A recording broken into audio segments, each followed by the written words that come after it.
Start the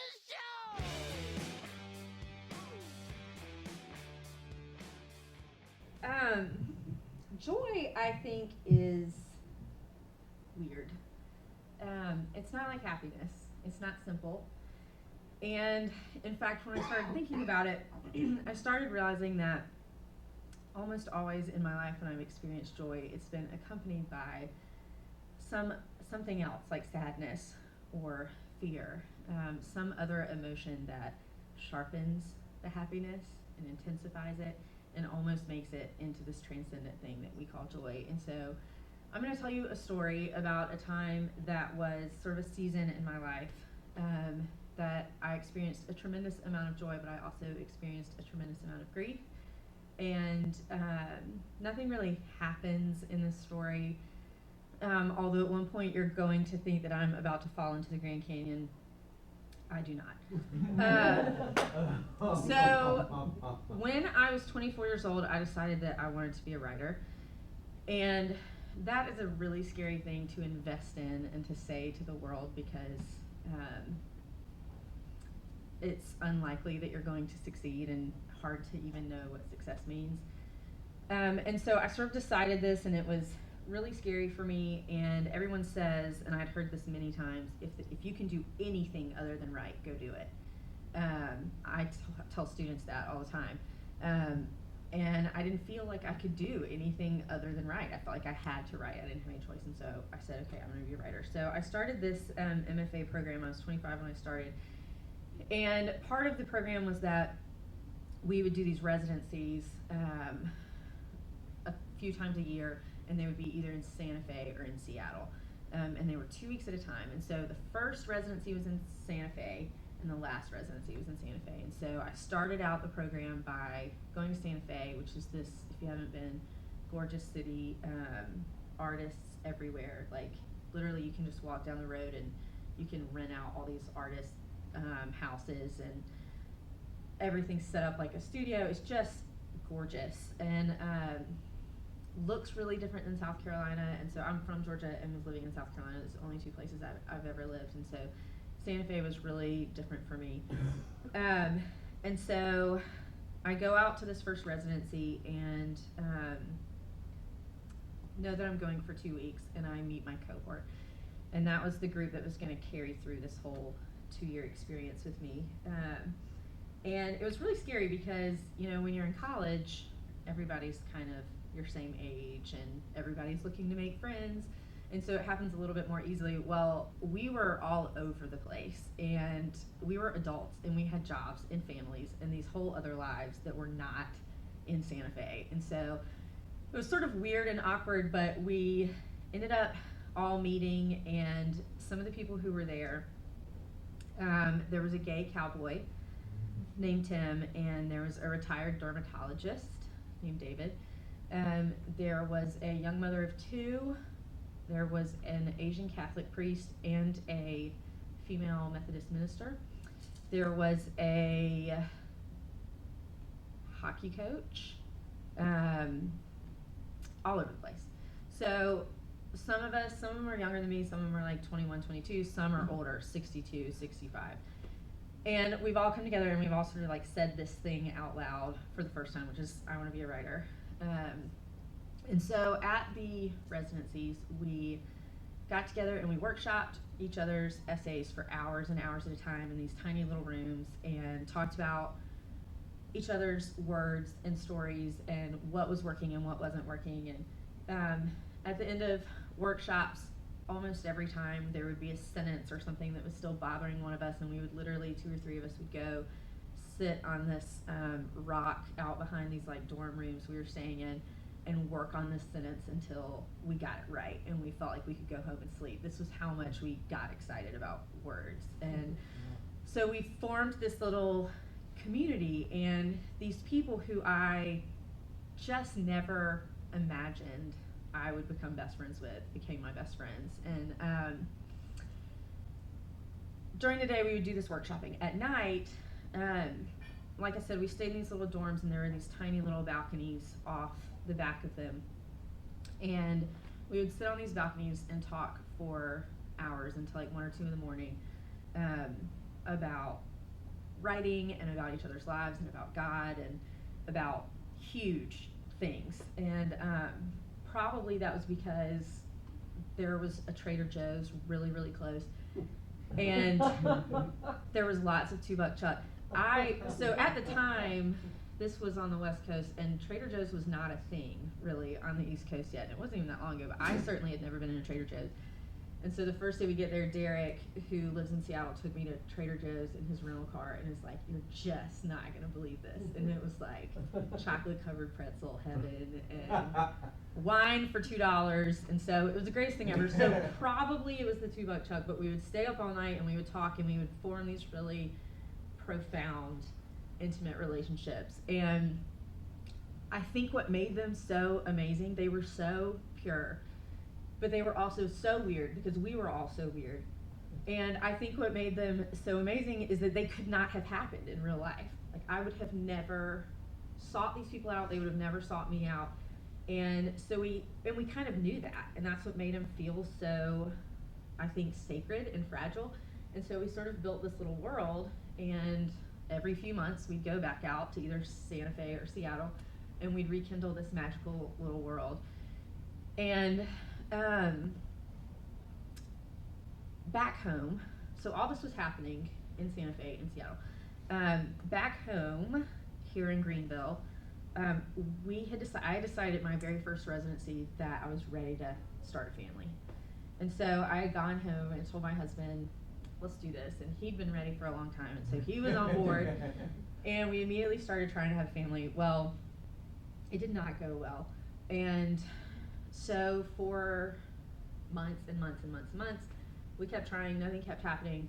And I ended up going to the doctor about a year in, still nothing happened. Everything is sort of getting harder and sadder and darker back home.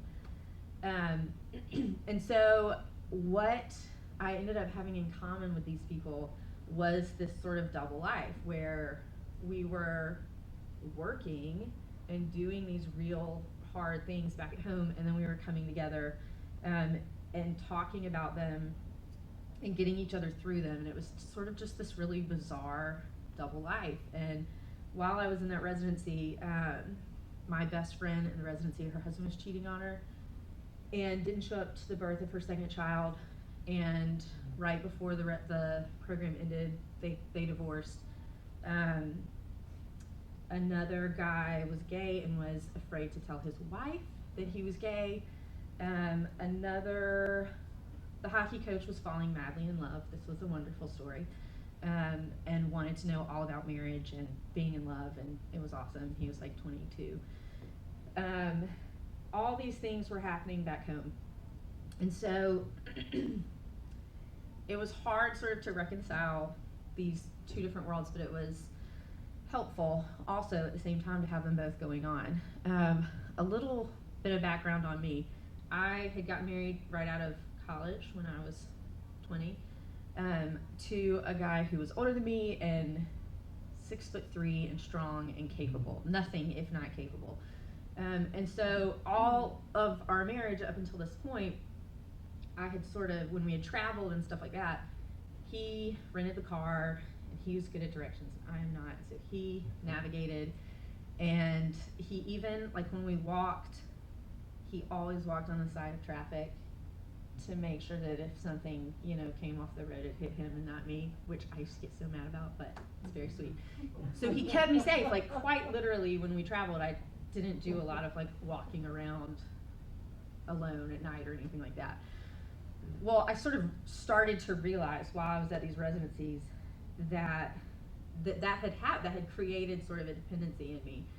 And what happened on these residencies is I rented the car by myself, which, can I tell you, was so exciting when I turned 25. And I was like, this is a milestone, I'm gonna rent a car. And I rented a car and I navigated these cities that he'd never even been to, that my family'd never been to. And I explored on my own, and I made friends who nobody back home knew.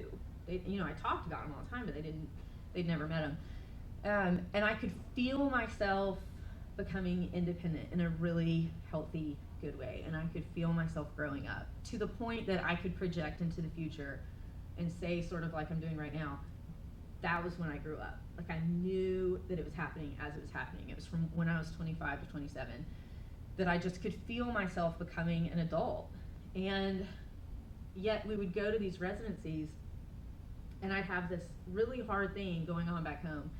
And we'd go to these residencies and we would play wiffle ball, like, all day in the middle of a grass field. Or we would make s'mores, or we would write funny poems and, like, perform them in costume and think that we were hilarious, and, like, the prize for the best poem was a paint by number of a cat or something. Like, we just did weird things. And so we were sort of acting like children, like the 65-year-old retired dermatologist is doing this and acting like, you know, he's not a 65-year-old retired dermatologist. And it was just great and refreshing. And so finally the time comes for my final residency, and my family has sort of decided to make a vacation out of it. And so my parents and my sister and my brother and my husband all come to Santa Fe, and we have graduation, and they leave the graduation ceremony, and my friends and I, my writer friends and I, have one final dance party, and we were weeping because we were writers and we have emotions, and there was so much weeping, and we were telling each other goodbye, and we just knew. It was weird. Like, looking back, I don't know why, but we knew that that was it. That was going to be the end. And I think it was because we were men and we were women, we were East Coast and we were West Coast. We had all spent, like, our last dime trying to do this program, and we knew we weren't going to just, like, fly out and see each other and do that kind of thing. The gaps in our lives were just too big. And so we really did sort of say goodbye to each other. And I wake up the next morning and I'm, like, with my family in Santa Fe, and trying so hard to reconcile, like, Lindsey writer in Santa Fe with Lindsey wants to have a baby in Greenville and has this family. And it was good. It felt really good to try to do that, but it also felt really scary. So my husband and I end up going to the Grand Canyon, taking a train to Flagstaff, Arizona, and going to the Grand Canyon sort of on the tail end of this trip. And they tell you every night at the Grand Canyon what time the sun is going to set. And so we timed it perfectly, and we got these little paper cups out of the bathroom in our hotel and got a bottle of wine. And we went and sat on the edge of the Grand Canyon for the sunset, which at the time seemed very romantic, but in retrospect was very, very stupid. And so we had wine. I'm literally, like, we are literally hanging our legs off the side of the canyon drinking wine. And I am, like, such a rule follower that I was freaking out, thinking, like, we're going to get in trouble for this, and we probably should have, but I was hiding the bottle of wine, like, under the rock and, like, pouring it in our little cups, and we're drinking in little cups. But so we end up having this conversation, and it all just kind of hits me, and I have had it all bottled up, and I just remember looking at my husband and saying, I cannot do this. Like, I cannot go back home. I cannot go do that life again, because here I'm a writer, and people are telling me every day, you're going to do it. And you need people telling you every day, like, you're going to do this. You can do this, and you're going to. And if you don't, we're going to be really mad at you. And I didn't want to go back home where I knew nobody was going to tell me that anymore. And I was afraid that what was going to happen is I was going to go home, and I was just going to totally take on this other life and not ever figure out how to do both at the same time. And so I remember sitting on the edge of the canyon, and just, like, hot tears are rolling down my face. And I'm saying, I don't know what to do. And I remember Brian, my husband, saying, I know this feels like the end of an era. And I just went cold. Like, I didn't want it to be the end of an era, and I didn't want that to be true, but it was true. And at 7:23, I have all this written down. It really was 7:23. The sun went behind the canyon, and if you've been there, the color, everything about it is just kind of magical. And so it starts out like orange, and then everything turns red, and then all of a sudden everything just goes black. And we're still sitting there when everything goes black. And we had looked at these little camps down in the very bottom of the canyon along the river, and we could still see 5 little camps, just the lights, but we couldn't see the river anymore. And I just kept saying, I'm so scared, I just don't know how I'm going to do this.